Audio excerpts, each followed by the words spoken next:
Good evening, everyone. I guess most of the members have joined, so I'm starting this session. To begin with, I would first like to quote one Sanskrit shlok here, as it is the topic for this session is related to science. So it goes like this: Om Purnamada Purnamidam Purnat Purnmudachyate Purnasya Purnamadaya Purnameva Vashisyate. Meaning, if we remove infinity from infinity, what remains is still infinity. And this science is infinity. A very uncommon, transformational, variational good evening to all. I, Nidhi Pathak, on behalf of Central University of Gujarat family from School of Nanosciences, Department, hailing from Varanasi, welcomes Honorable Professor Ramashankar Dubey sir, Vice Chancellor, Central University, Gujarat, His Excellency as expert lecturer on science, technology, and national development for this Student Innovation Fest series today. I wholeheartedly welcome the galaxy of intellectuals, the guests, respected faculty members, and dear students. Guys, please note that I, along with Maheli, student from School of Nanoscience Department, only will be hosting this session together for today. On behalf of Vigyan Gurjari Karnavati Ahmedabad unit, I welcome you all again in this Student Innovation Fest, a state-level competition organized by Vigyan Gurjari in collaboration with Gujarat Technological University. Vigyan Gurjari is one of the state-level organizations under umbrella of Vigyan Bharati. Vigyan Bharati initiated a Swadeshi science movement in Indian Institute of Science, Bangalore, by a few eminent scientists under the guidance of Professor K.I. Vasu in 1991. Vigyan Bharati, as Vibha, has units in 22 states across the country. Main aim of Vibha is to champion the cause of Bharatiya heritage with harmonious synthesis of physical and spiritual sciences which nourish each other and flourish together. Well, everyone of us present here knows our VC sir and like well acquainted with his contributions. So, but still, I would like to mention few of them. Honorable Professor Ramashankar Dubey sir is currently serving as the Vice Chancellor of Central University of Gujarat, Gandhinagar. Prior to it, sir has served as Vice Chancellor in Tikka Manjhi Bhagalpur University, Bhagalpur, Bihar, for 4 years, and also as a Vice Chancellor in Guru Ghasidas University, Bilaspur, Chhattisgarh, for 2 years. He has served as Professor of Biochemistry at esteemed Banaras Hindu University for over 50 years. Not leaving any stone unturned, Sir possesses an excellent academic record with MSc degree in biochemistry from Banaras Hindu University in 1976, standing first in order of merit, and PhD degree in biochemistry from Banaras Hindu University in 1980 itself. Sir has over 43 years of experience of research, 36 years of experience of teaching. He has served as the head of Department of Biochemistry at Banaras Hindu University for 4 terms for more than 9 years. Moving towards his research and publications, Sir has published 157 scientific articles, book chapters in peer-reviewed journals, books with more than 12,500 citations with H-index 45 46 and I-10 index 100. Till now, 31 students have received their PhD degree under his supervision. He has completed 7 major research projects funded by various extramural funding agencies. His research specialization is in biochemistry, with major emphasis on stress metabolism in croplands, bacterial enterotoxins, and enzyme technology. In order to summarize his key achievements, our VC sir is recipient of several national and international awards in plant biochemistry and technology, which include Banaras Hindu University Medal in 1976, ISCA Young Scientist Award in Agricultural Sciences in 1982, Swedish Institute Fellowship in 1989, Japan Society for Promotion of Science Fellowship in 1998 and 2005 consecutively. INSA Germany Academy of Science Exchange Program nominations in 1997, 2003, and 2007. Also, Sir has been awarded Top 10 Most Cited Author Award by Elsevier Publication for period 2003 to 2008. He has been nominated by Government of India, MHRD. He served as member on academic councils of Central University of Rajasthan and Central University of Himachal Pradesh, as well as a member on court of Northeastern Hill University, Shillong. In a delegation of vice chancellors sponsored by World Bank, he participated in academic leadership training at Pennsylvania State University, USA in 2014. Our VC sir is Fellow of Indian Society of Agriculture Biochemist, Biotech Research Society of India, and Bioved Research Society of India. He has worked in several reputed laboratories abroad in countries like Sweden, Denmark, Japan, Germany, and has given many invited talks and chaired scientific sessions in national and international conferences in India as well as abroad. He is presently serving as member, Board of Governors of IISER Mohali, MHRD Council's nominee for selections at IISER Kolkata, visitors nominee at IIT Madras and IIT Guwahati. He has been serving as chairman and member of NAV peer teams for many universities and colleges for many years. Last but not the least, Sir is serving as a life member of many professional scientific bodies, member on editorial board of the Journal of Agronomy and Crop Science Germany, and Indian Journal of Agricultural Biochemistry. So, not taking much of your precious time further, sir, I request you to illuminate us all with your scholarly guidance, and I request all the members to jot down the queries and post in the chat box, which would be taken at the end of the session. Also, I request Honorable VC sir to just excuse me and pardon me if I fail to remember any words in honor of Your Excellency, sir. Sir, please. Thank you, Nidhi. Thank you, sir. All the viewers, learned members, students, ladies and gentlemen. It is a matter of great pleasure for me to be associated today with Vigyan Gurjari. And I can see that most of you are students from different universities. But I can see few of them from Gujarat Technical University, some of them from Central University of Gujarat, and from different universities and colleges. Today's topic is science and technology and national development. You know that when we talk about any nation, development of any nation, the first impression comes in our mind is the status of science and technology in that particular nation. Because these days, science and technology is the driving force for any nation attending its prosperity. If we talk about the economic prosperity of the nation, it is the science and technology which is the main driving force. Just when we talk about India as a nation, that India as a nation has its own culture for thousands and thousands of years, which we are inheriting. So when we talk about the development of any nation, first just take an example of our nation, India. We know that many thousands and thousands of years ago, if we just talk about the first century, just starting of that first century AD 2 onwards, if we move up to 18th or 19th century like that.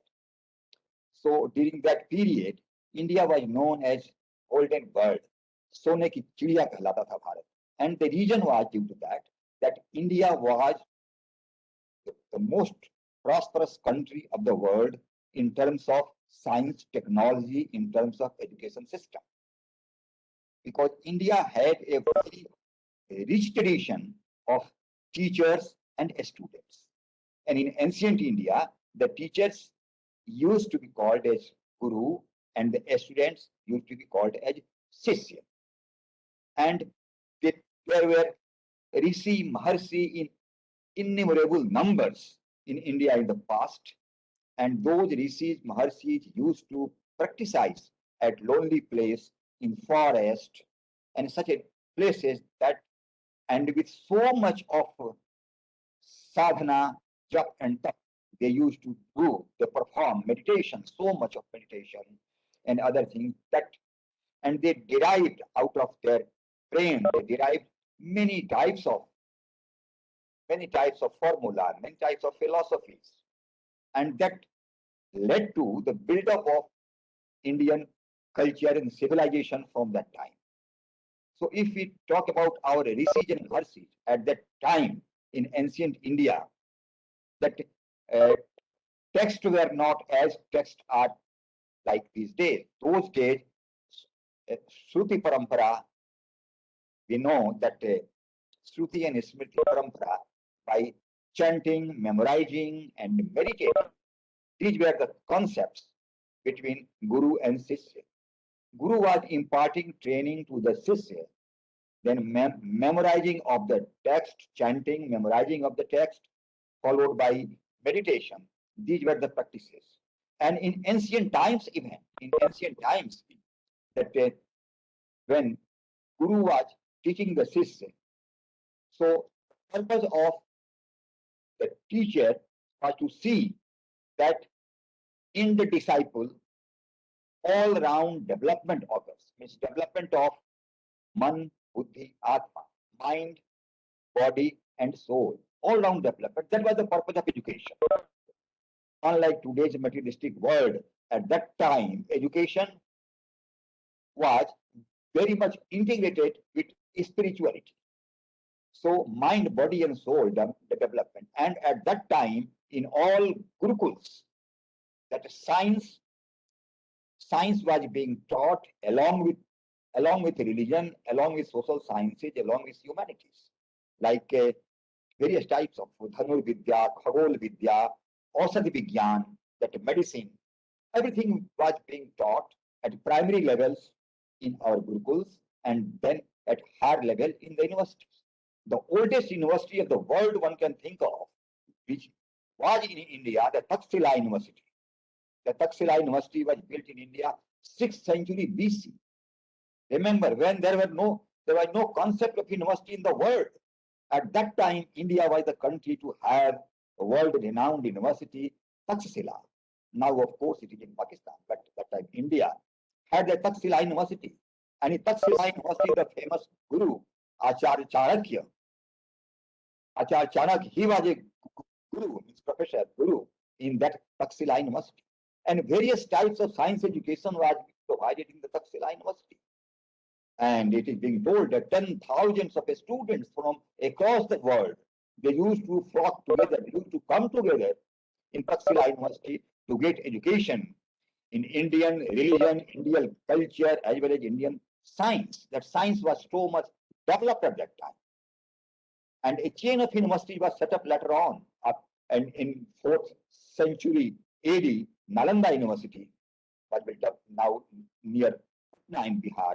Then Bikramshila University, which came up in 8th century AD, that is in Bhagalpur in Bihar. So that if we talk from 6th century BC to nearly 1800 AD, within these 20 to 25 years, the contribution of India to world GDP was around 20 to 22%. World GDP, contribution in world GDP. And that was due to development of science and technology in India. Because in ancient times, that India has many types of factories where many goods were being exported out of the country. For example, iron ores, iron materials. Now, shipyards were there in India, that ships, that big ships sailing in seas, they are being exported. Many types of spices, many types of ornaments were being exported. And in terms of these exports, India used to receive gold, because that time rupees were not there. India used to receive gold and silver. That's why India was called Sone ki Chidiya, the golden bird, because so much of gold was there in India. So that was the richness of the India.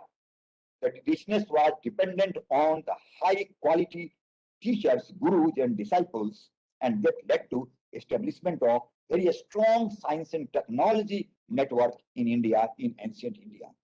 So due to that advantage in science, India was famous across the world. I would like to take some of the examples. In 6th century BC, there was a Maharshi called Maharshi Karad. Maharshi Karad is known as the father of atomic theory. In 6th century BC, in a text called Vaiseshik Sutra, Maharshi Karad, he narrates very well that if we go on dividing any matter, then the ultimate invisible particle which we can find, that is called Pilo. Pilo word he denotes means the Parmanu. Parmanu means atom. So he suggested, Maharshi Karad, in 6th century BC, in Vaiseshik Sutra, he suggested that the ultimate particle is Parmanu, and when the many Parmanus, many Pilos, when they fuse together, means many atoms fuse together, then comes Anu, molecule. So the concept of matter was given for the first time by Maharshi Karad.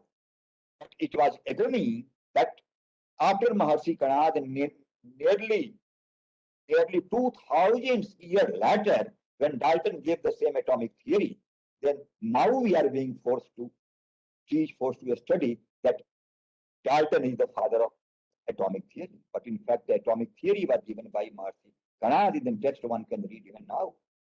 The laws of motion in Vaiseshik Sutra itself, Maharshi Karad mentions about laws of motion, laws of three motions. And in 1200 AD, Bhaskaracharya II, he very nicely explains about all three laws of motions given by Maharshi Karad in 12th century AD.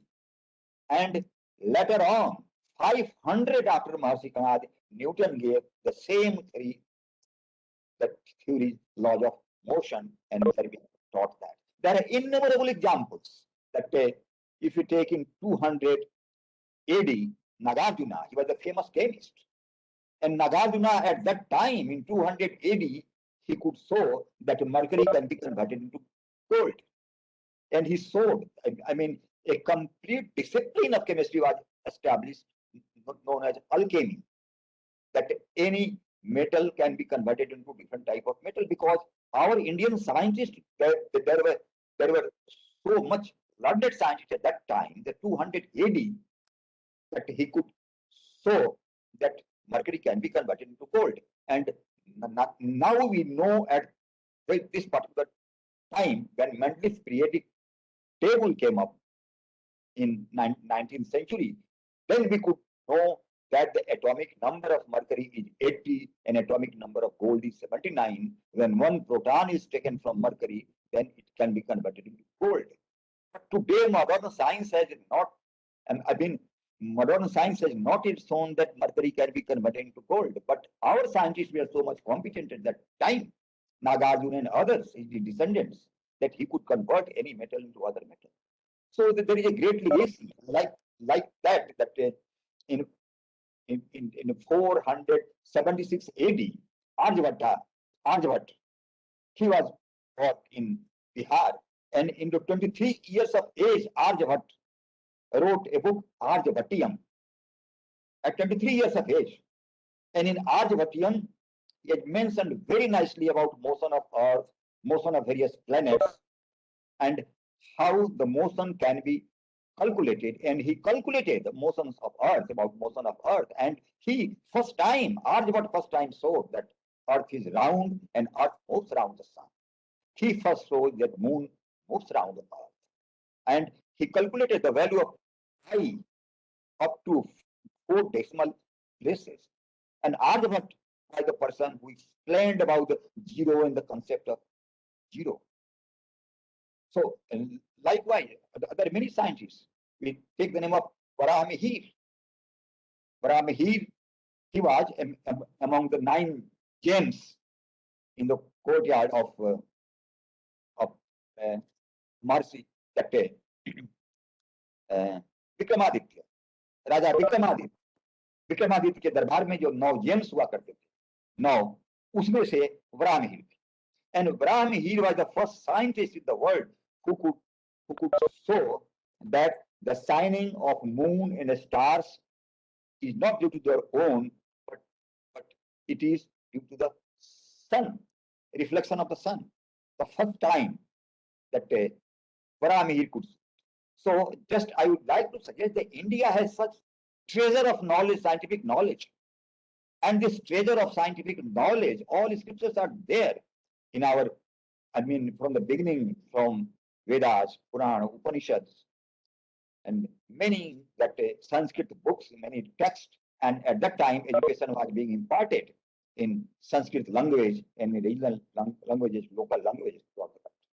But it's such scientific treasure India. So later on, what happened that we had the Gurukul system, and we know already that till the beginning of 19th century, India had 7,32,000 Gurukuls throughout the country, and each village had one Gurukul. And in the Gurukul, primary education related to the science, humanities, culture, everything was being imparted from the very beginning to the end.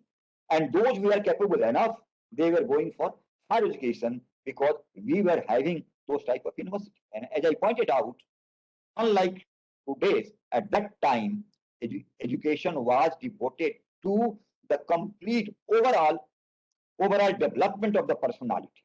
Overall development of the personality. As Swami Vivekananda told that शिक्षा का उद्देश्य मनुष्य के अंदर, छात्र के अंदर अंतर्निहित शक्तियों का विकास है। तो अंतर्निहित शक्तियां में मीन द शारीरिक विकास, बौद्धिक विकास, नैतिक विकास एंड spirituality, आध्यात्मिक विकास, taking all together. So that was the science which led to development of India at that time. Now, what happened if we just come after early 19th century, when India came under the British rule? At that time, all our Gurukul system was destroyed, due to the Macaulay policy, that English Education Act, and we were forced to take education in English language and other language which we did not like, because that was not our mother tongue. And we were forced to be taught from the views of Britishers, from the views of Westerners. And that was the reason why, as a children, from the very beginning, we could not inculcate those views which were propagated by our own Rishis, Maharshi, our own saints. It is not our fault, the fault of the education system which came in. And not only that, all schools, Gurukuls were destroyed. At the same time, the very fabric of Indian universities were destroyed. And because we know about the Vikramshila University, we know the Nalanda University, they were destroyed by the foreign invaders. So when India came under British rule, there was no system of universities, and our Gurukul system was also destroyed. And that led to illiteracy. Think of a time, the first century to nearly beginning of 19th century AD, a country like India, which has literacy rate sometimes 90%, 95%, it was recorded 90%, 95%, sometimes 97%. When it came under British rule, from that time, that literacy rate went out decreasing, and it came up to such an extent. Then when in 1947, when India became independent, literacy was 12%, only 12% literacy was there. Poverty was so much. So this was due to the British rule, ruled by Britishers, and earlier to that by Mughal emperors. So it happened like that. So in 1947, when India became independent, at that time India had nearly 20 universities and nearly 500 colleges. If we talk about the university in 1900, in 1857, that a university act was established, created, and due to that, three universities, Bombay, Calcutta, and Madras, these three universities came into existence at that time, at 1857. And later on, Allahabad University, that Punjab University, which is now in Chandigarh, that time it was Lahore. Then came Banaras Hindu University. So earlier to Banaras Hindu University, all universities were based on, were merely degree awarding institutions. So there was a great patriot of the nation, Mahamana Pandit Madan Mohan Malviya ji, who in 1916 established Banaras Hindu University with the sole purpose that whatever is their text in Indian culture, the Hindu Shastras, in the religion, Indian ethos, those should be inculcated in Indian students, so that when Indian students study here and they study their own Shastra, their own Vedas, they are acquainted with their own culture, then they will be proud of their own country. And when studying in such institutions, when they will go to some other place, then they will represent in a true sense ambassador of India, with Indian values imbibed in Indian. So that was Banaras University was established at that time in 1916. So I was just pointing out that when India became independent in 1947, at that time we had only 20 university and 500 colleges, and literacy rate was 12%. So now slowly and slowly, that chain of scientific laboratory, university, establishment of universities, which became a continuous process because India became independent. Since that time, many universities came slowly and slowly, and science and technology started progressing in India again after that, after 1947. And by now, if you can see that we are having more than 900 universities, now more than 45,000 colleges. And if we talk about the literacy, in 2018, the last census, literacy rate is 74%. So there has been quite increase, and during these years, India has progressed on many lines in many fields of science. If we talk about the medicine, if we talk about the agriculture, if we talk about the biotechnology and others, the India has slowly progressed. Now, just I will tell that how India has progressed with the opening of these scientific institutions, opening of these laboratories. Think of 1960, between 1950 to 60 and up to 1965. At that time, India had to import even rice and wheat from other countries. At that time, there was a famous scheme, PL 480, where India had to import wheat from USA. And that led to the origin of Parthenium. You know very well, Parthenium wheat, which is on the roads. That is origin of Parthenium is to PL 480 scheme, which we imported wheat from USA. So that was a time when India used to import wheat and rice. But during 1968, the scientist, Professor M.S. Swaminathan, that led by him, then came the era of the Green Revolution. Means our traditional varieties, the breeding traditional variety one with the other one, to get the high quality protein or high yield like that, that led to development of many new varieties of crops. And these crops were known as high yielding varieties of crops.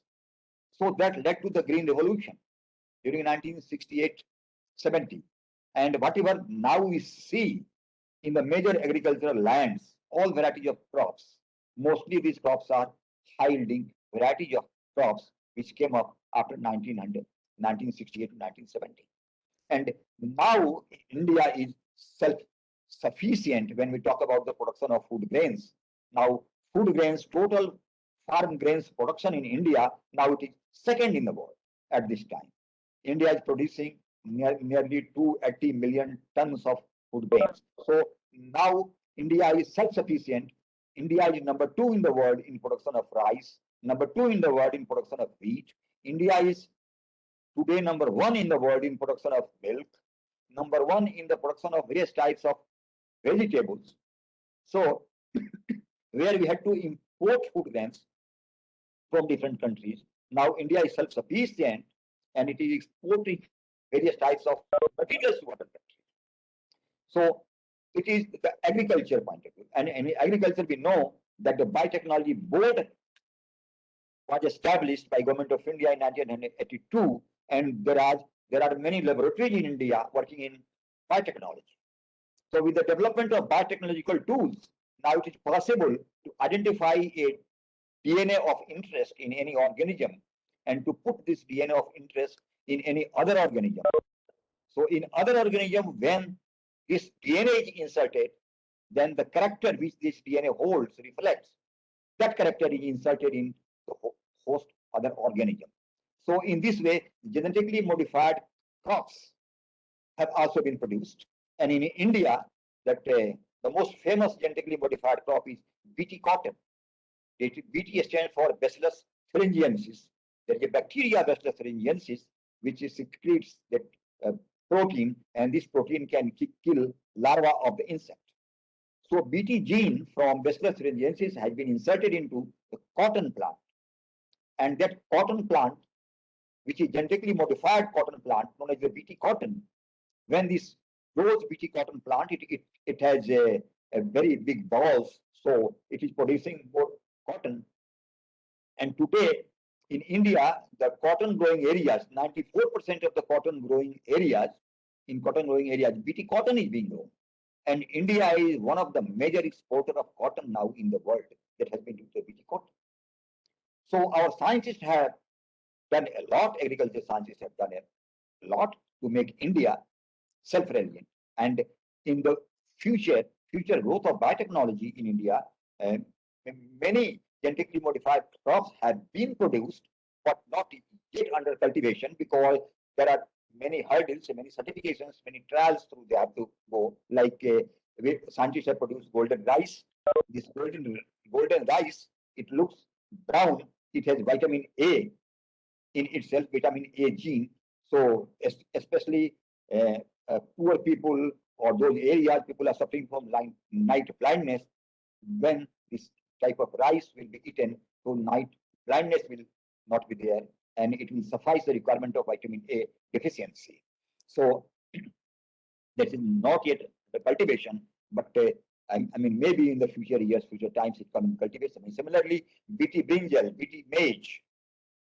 So various types of BT genetically modified crops have already been developed. Such crops have been developed, and in many other plants also, crop plants, we are expecting in near future. And BT maize, more and more trials are going on. So in India has become self-reliant in the agriculture. This is a story I tell.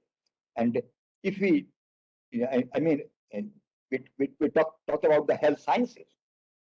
The health sciences, we know some of the famous discoveries in health science. I would like to tell you, for example, the penicillin. Penicillin was discovered in 1928.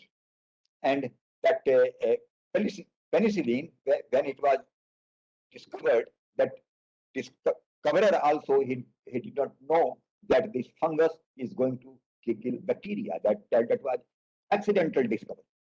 But later on, when the discoverer Alexander Fleming, he tested the extracts of that fungus could kill bacteria. And now there came an entirely new era of antibiotics. So if we talk about the pharma industry now in the world, India ranks third in the pharma industry in the world. And India is the exporter of many types of medicines. So many of the states are pharma hubs in India. So in case of medicines also, India, long term back, India became polio-free country. So India became a smallpox-free country. So, and now in the COVID-like situation, we can see that India is producing vaccine, Covaxin and Covishield. And the Covaxin produced by India is one of the most potent vaccines of the world, rated by WHO, and other organizations. And many of the medical related equipments, like we know very well that PP kit being exported from India to different parts of the country, So in medical sector also, India has improved a lot. And if you take about the all scientific publications as such, in all different disciplines, taking into agriculture, medicine, and all, that India ranks in the world the third. In the world, India ranks third in terms of quantity of scientific publications. The only thing that we have to go much more ahead if we talk about the quality of the quality of the science publications. So I talked about the medicine, I talked about the agriculture, and we talked about the even space technology. That India has moved ahead. We know that the Tejas aircraft completely manufactured in India. That is example of Atmanirbhar Bharat. That completely, totally manufactured in India, manufactured Tejas aircraft. India, that Mangalyaan story we know very well. That in its first attempt, and with least cost, India that sent Mangalyaan in Mangal orbit, Mars orbit. So India was the first country that for the first time, means it is first attempt, that India could send Mangalyaan in Mars orbit.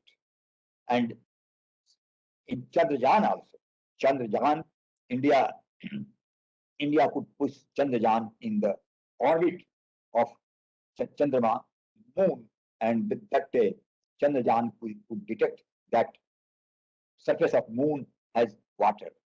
And India has produced its own missile, Agni missile, other missiles. And many ships, that sea ships, are being manufactured in India. So India has become self-reliant in space technology, in missile technology. So we talk about the space technology and others. So likewise, fiber optics, information communication technology, India has progressed a lot. And the revenue, more and more revenue in GDP generated, that is due to information and communication technology, because many software products are being exported by India to the other countries. So slowly and slowly, India is improving, and now it has improved up to such an extent that in terms of GDP, India ranks fifth in the world in terms of gross domestic product. That India ranks fifth in the world. So that is the progress of Indian science and technology. And why it has happened? It has happened that Indian brains, the Indian scientists, that some of the Indian institutions, they are in quality, they are at par with the world. If we take examples of Indian Institute of Technology, Indian Institute of Technology like IIT Kharagpur, IIT Kanpur, IIT Mumbai, IIT Madras. I mean, the first chain of IITs which were started in India, the graduates of those IITs, they can get admission in many institutions in Germany without appearing in any interview. I mean, just without appearing in any written test, just on the basis of interview. Because when I was in Germany for the first time, then I could see many of the graduates from IIT Kanpur, IIT Kharagpur, they could take admission in many of the Germany IITs, engineering colleges, engineering institutions. So that is the credibility of Indian IITs in terms of quality of publications. That our IITs are second to none in the world. And similarly, the case with our ISERS, Indian Institute of Science Education and Research. You might be knowing, US student, that Indian Institute of Science Education and Research, there are many different parts of the world, like ISER Bhopal, ISER Mohali, ISER Kolkata. Many ISERs are there in different parts of the world. The top rated Indian scientific institutions.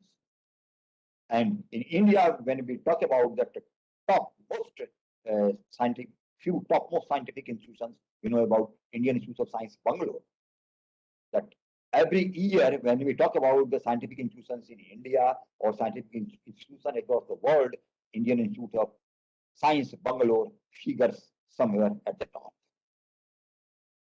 So those scientists, our Indian scientists, the capability of our Indian scientists are second to none. But thing is that India is a vast country. We are having 132 132 crore, 132 crore population. That also we have to think of. 132 crore population, but land we are having, only we are having 3% of agriculture global land. We are having only 5% of water, is global water, drinking water, and our population is increasing day by day. So when population is increasing day by day, so at keeping pace of increasing population, our scientific developments also have to be done. But here I would like to remind that since we have to become global citizens, we have to compete at global level, we have to compete. But our country is India, which is a nation, राष्ट्र, और राष्ट्र होता है जिसकी अपनी एक संस्कृति है. And we are inheriting a culture that we have to respect others. We have to respect. We have respected trees, and we are respecting trees. It has been mentioned in the Vedas. We have to respect the birds. We have to respect the river. We have to respect the sky. In our Swastin mantra, when we chant Swastin mantra, Prithvi Shanti, Apah Shanti, Antariksha Shanti, we want peace everywhere. So when we are performing a scientific research, being an Indian national, we have to keep in mind our Indian heritage, our Indian culture, so that our science is not going to make any bad effect on the nature, on the environment. That we have to think of. Because now situation has come up to such an extent that many scientific inventions have devastating role. They are destroying the environment. For example, simple, we know the climate change which has become due to global warming, due to production of a lot of carbon dioxide. We are producing a lot of carbon dioxide. And those organisms, these plants, which absorb this carbon dioxide, we think it is a bit toxic for us because we always exhale, सांस छोड़ते हैं हम carbon dioxide. So carbon dioxide is toxic for us. If more carbon dioxide is in us, we may die. But this carbon dioxide is being taken by the plants, and those plants in return, they give us oxygen to the process of photosynthesis. So we must maintain a balance between plants and ourselves, human beings. But we are destroying. That should not happen. Atharvaveda में लिखा गया है कि ये पृथ्वी मां, मैं तुझसे उतना ही लूं जितना कि मैं तुझको वापिस कर सकूं. मत्स्य पुराण में लिखा गया है कि एक वृक्ष लगाने से जो फल होता है वो फल 100 पुत्र के बराबर होता है, पैदा करने के बराबर. तो कितना महत्व दिया गया है हमारे यहाँ पौधों के बारे में. हमारे यहाँ पीपल के बारे में कितना महत्व दिया गया है, क्योंकि पीपल सबसे ज्यादा, पीपल वो पेड़ है जिसकी पत्तियां सबसे ज्यादा फोटोसिंथेसिस करती हैं. यहाँ तक कि कहा जाता है कि रात में भी ऑक्सीजन निकलता है. रात में भी तो कहीं से ऑक्सीजन नहीं निकल सकता, मगर वहां इतना ज्यादा पीपल की पत्ती में ऑक्सीजन निकलता है कि वो रात की भी कमी पूरी कर देती है. That's why the people tree we respect. ये भगवान का वास होता है, विष्णु का वास है, पीपल की ट्री में भी respect. So we have to, inculcate in ourselves our Indian culture, ethos, and traditions when doing any scientific experiments. क्योंकि हमने बराबर अपने विज्ञान को अध्यात्म के साथ जोड़ा. हमने पूरी शिक्षा व्यवस्था ही हमारी अध्यात्म के साथ जुड़ी हुई है. महामना पंडित मदन मोहन मालवीय जी भी कहते थे अपने छात्रों से कि हमारे शरीर के अंदर जो आत्मा है, तो बच्चों ये समझ लो कि हमारा शरीर एक मंदिर है और परमात्मा के द्वारा बनाया गया मंदिर है. परमात्मा तो परम ब्रह्म है जो हमारा नियंता है, और इस मंदिर के अंदर में जो आत्मा है, इसलिए शरीर को कभी गंदा मत होने दो, कभी झूठ मत बोलो, कभी गलत कार्य मत करो, नहीं तो आत्मा जो अंदर मंदिर के अंदर है, आत्मा जब अपवित्र होगी तो परमात्मा कभी माफ नहीं करेगा, परमात्मा कुपित होगा और वो झेलना पड़ेगा। इसलिए it becomes our duty as a scientist as well that we have to inculcate our own Indian culture, ethos and values, and then we go for the scientific experiments, so that with our scientific experiments, with our science, with our development, our nature is not destroyed. You might be knowing that in 2015, the world leaders on the behalf of United Nations, they organized and they had set United Nations Sustainable Development Goals. And 17 goals are there, that how to keep our earth safe, how to reduce this global warming, how to curb the emission of carbon dioxide. So now people are realizing that in our Vedas, our scriptures, we have always advocated that we want peace in land, we want peace in air, we want peace in water. Like Ganga's water, Mother Ganga, we tell Ganga, Mother, Ma. Why we are telling Ma? Because we respect Ma the most. That's why we are respecting River Ganga. It is our blood to respect River Ganga. It is our blood not to pollute our rivers. So as a scientist, as Indian citizens, it becomes our prime responsibility to carry out scientific research. Of course, we have to compete in the globalized world. We will perform research, we will to carry out research, but not compromising with our environmental quality. That we have to see that our environment remains conserved at all possible extents. So we are making progress, as I pointed out, that many of the Indian institutions are not second in the world, they are top rated in the world. Many of our Indian scientists, they have done exemplary work, and it is evidenced due to the publications, nature of publications, quality of publication, quantity of publications, and there is a great scope of working in science, working with technologies in India, because this is the day of innovation, and especially that national education policy rolled out by the government of India in 2020, that the last year it opens up a wide possibilities of working in science and technology due to a concept of National Science Foundation. It envisages to hire a National Scientific Foundation for funding of scientific research.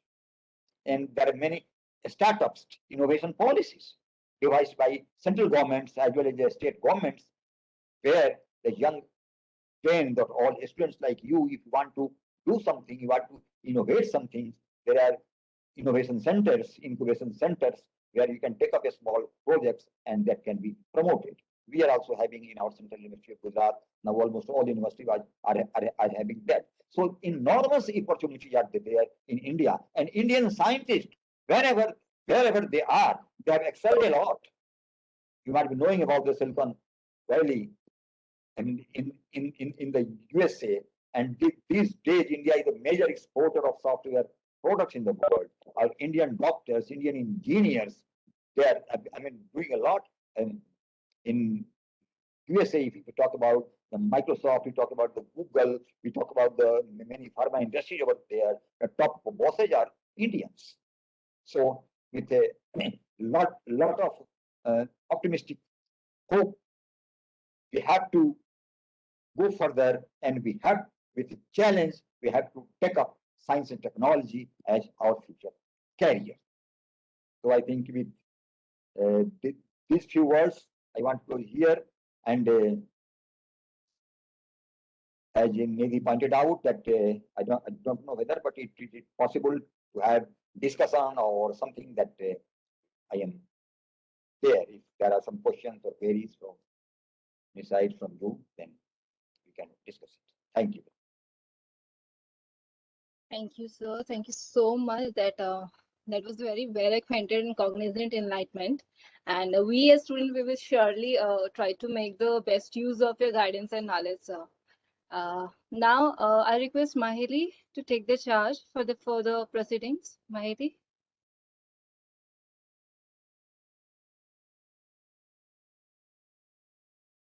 Thank you so much, Professor Ramashankar Dubey, for such an enlightening talk. It was incredible hearing from you, sir. Thank you. Thank you. Sir, now I'll move towards the question answer session on behalf of the participants. So the first question that I can see here is, did golden rice solve the vitamin A deficiency syndrome? And whether its introduction in the market helped with this particular vitamin A deficiency syndrome. Okay. This golden rice was developed by the scientists of Central Rice Research Institute, Cuttack, in collaboration with other scientists of India. It was, as I mentioned, it was developed by introducing vitamin A gene. So what happens if the color becomes golden? If you remove the husk, the color becomes golden. In India, it is not still under cultivation because it is on trial basis in different fields and different locations. And there is a board, biotechnology board, and for genetically modified plants also there is a board. So we have to get clearance from there. But in many countries, the golden rice is being cultivated, and there it has been proved that it has vitamin A. Because the vitamin A, that carotene, beta carotene, might be known as the pigment, and that pigment is there. That's why its color is golden. And with this, vitamin A is synthesized. So definitely, when the poor people or any person will regularly take golden rice, so vitamin A deficiency will not occur, because in many areas, in poverty-ridden areas, night blindness is more common. So if those persons they take golden rice even, I mean, always in the diet, so there won't be vitamin A deficiency. So the next question that they have asked is, what steps we as a student can take in order to excel in research field, as still Indians are lagging despite we have a lot of more facilities compared to the past. Okay. Science is a very competitive field or on international basis, because whenever we opt as a career in science, we have to see that we have to compete in the globalized world. We have to compete the countries like USA, Germany, many other countries, which are the leading countries in science, modern science in the world. But as I told earlier also, that in India also, we are having certain top-rated laboratories, top-rated institutions we are having. But since India is a very big country, 132 crore population, so it is not, of course, many IITs have been opened at many various locations, and some of them have come up to the expectation of a true IIT, but many are yet to come. And the second thing, that in earlier times, if you think about 60, 70 years earlier, at that time, the scientific experiments were mainly dependent on our, innovative brain ideas, and then few instruments, small instruments. But now, instruments are also taking major part in the scientific research, because unless we have the scientific equipment, our results cannot be validated. So those institutions which are having very good scientific instrumentation centers, like example in Central University of Gujarat, we are having a very nice central scientific instrumentation facility. So likewise, those institutions where scientific facility is there, instruments are there, definitely one can get good quality research, and then only it will be published in good journals. But always one should see that one publishes science result in good journals. Because if you will publish in good journals, in good impact factor journals, then definitely more citations will be there, and then you will become more rewarded scientist later.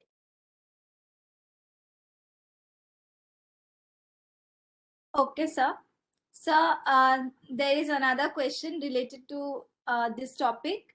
Why are universities are lagging behind in world rankings, which is resulting in degradation of research quality and brain drain? Do you believe inclusion of unqualified people in academia is a reason for this?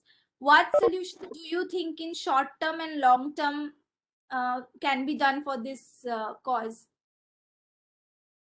Of course, I mean, again, I mean, some of the answers which we have given earlier, that we are having good quality institutions as well, and we are having certain institutions which are coming up.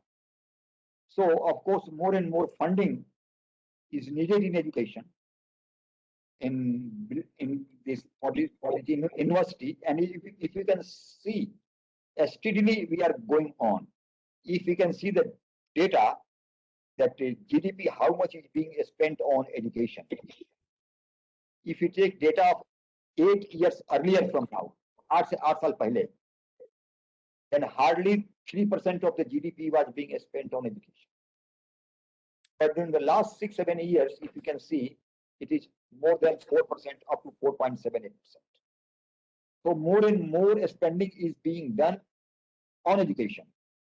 And definitely the central, I mean, in central institutions like IIT, ISERS, AIMS, I mean, there more money is being paid by the government because those are top rating institutions. But other institutions are also coming. So now this is time of innovation. Now the time of collaboration. That whatever facilities are there, we can collaborate. And the thing is that when there is a brain, that definitely if you think out of the box and if you think in an innovative way, definitely, I mean, you will publish good paper, you are doing good science. Because they can see if in a class there are, for example, 20 students, same teacher is teaching all 20 students. But maybe 1 or 2 students are very sharp. They can think some unimaginable things and they can do wonders. So always try to be optimistic. Always try to think out of the box something. Always try to think with the innovative ideas. So you can plan your experiment, you can do very nice things. And they have done, there are many young students have done that. And they are doing.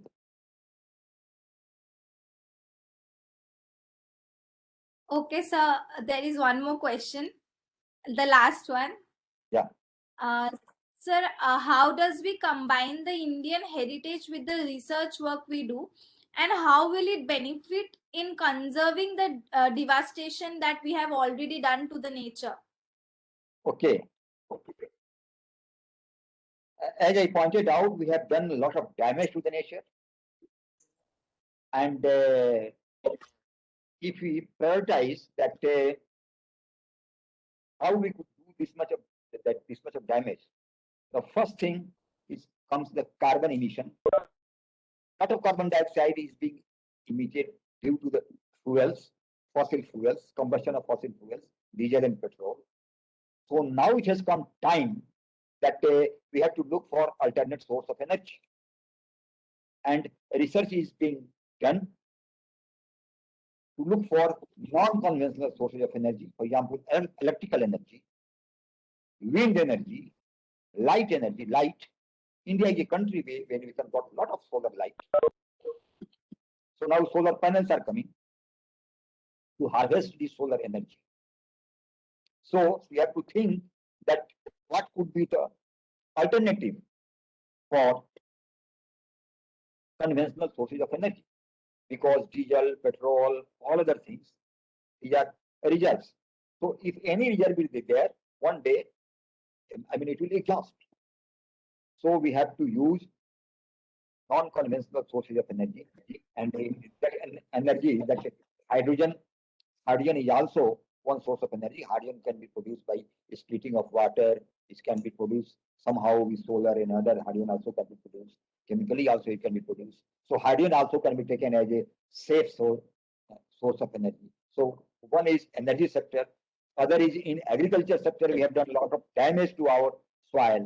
So instead of inorganic fertilizers, now work is being done how to use the green fertilizers like compost, like biofertilizers, etc. So we have to conserve our land, we have to conserve our water, we have to keep the Ganga clean, our rivers, we have to keep it clean. So with these practices, that's why I told earlier also that to keep, with maintaining our heritage safe, we have to inculcate our cultural values itself. So we will have the respect for the environment, we will have respect for the land, the respect for the water. So such type of scientific research we have to think into which we do not cause any damage to the environment. And we have to think of these areas, how we have to proceed further. Thank you so much, sir. Okay.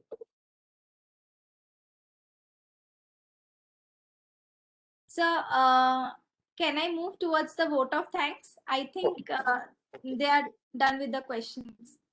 Okay.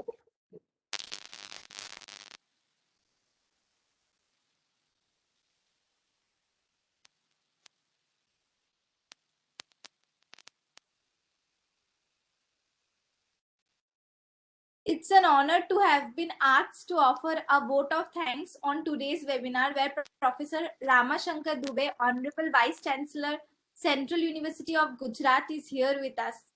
On behalf of the entire management group, I, Mehli Ghosh, express gratitude to Professor Ramashankar Dubey for sharing his graceful words with us in today's expert talk. It has been our tribute to host him and the audience at the meeting. I am thankful to all the participants for attending the webinar.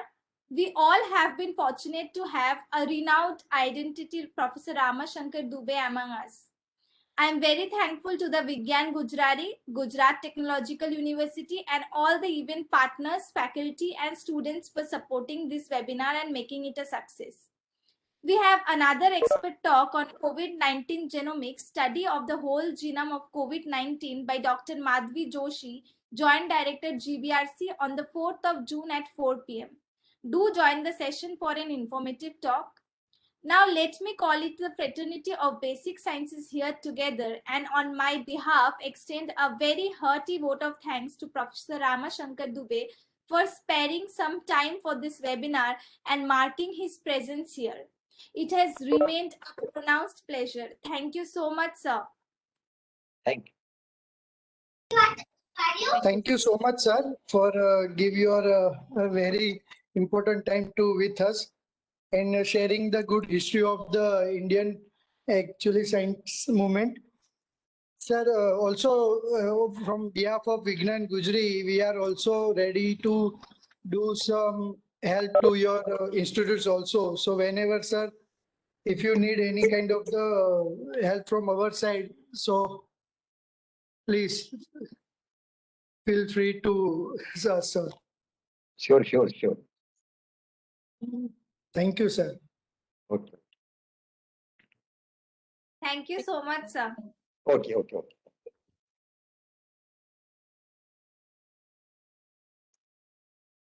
Thank you, sir. Thank you so much. And thank you everyone for joining and keeping patience. Thank you.